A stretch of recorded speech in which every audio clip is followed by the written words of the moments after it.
নিজের প্রথম ওভারে দ্বিতীয় বলে নাইম শেখকে বোকা বানিয়ে স্লিপে ক্যাচ দিতে বাধ্য করলেন তানজিম হাসান সাকিব।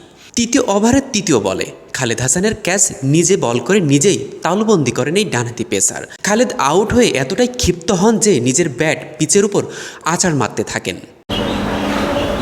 সকাল দুপুর সন্ধ্যা একই মাঠে সেমিফাইনাল ফাইনাল।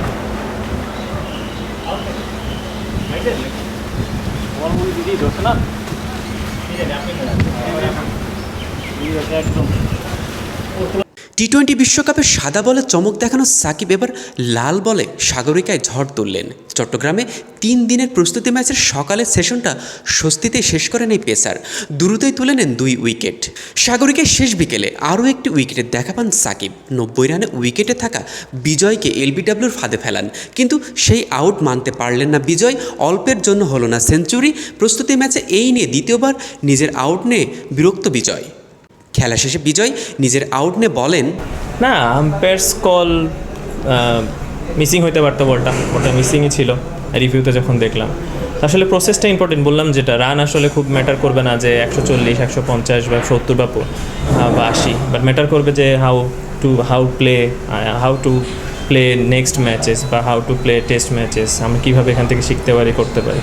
এটা সবসময় কেমন রান করছে। প্রস্তুতিমূলক ম্যাচ আমরা যা ট্রেনিং করেছি টাইগার্সের ক্যাম্পগুলোতে, সেগুলো এক্সিকিউশন করতে পারছি কি না, কীভাবে প্ল্যান করে আমরা পরবর্তীতে খেলবো, এইগুলো আসলে প্র্যাকটিস ম্যাচগুলো বা প্র্যাকটিসে আমরা দেখে থাকি বা করে থাকি।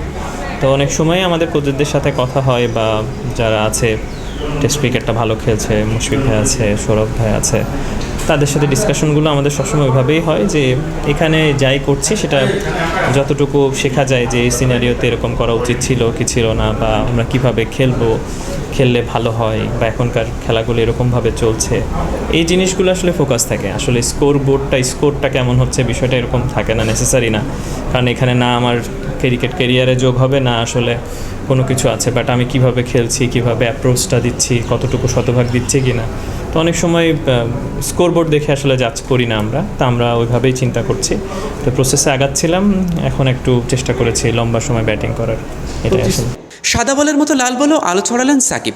প্রথম দিনেই তুলে নিলেন গুরুত্বপূর্ণ 3 উইকেট। বোলিংয়ে এমন তেজ থাকলে হয়তো টেস্ট দলের স্কোয়াডে দ্রুতই দেখা যেতে পারে এই ডানহাতি পেসারকে। মিসবাহ মিলন, ডেইলি ক্রিকেট।